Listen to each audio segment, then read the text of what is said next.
Assalamualaikum warahmatullahi wabarakatuh.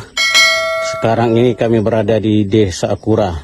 Pada hari ini Minggu pada bulan Juni ini telah kami lakukan pemupukan sebanyak 3 kali. Pertama 10 Desember tahun 2022, kemudian 10 Januari tahun 2023, kemudian April tahun 2023. Tiga kali aplikasi.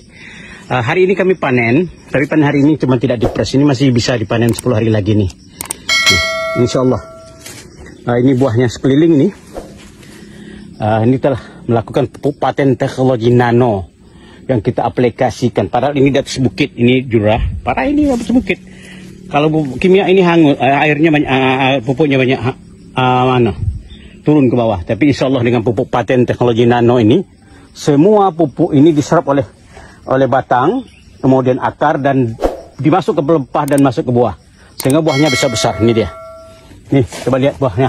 Para ini baru berapa tahun nih, udah besar. Ini yang mau dipanen nanti ini 10 hari lagi, karena hari ini panen.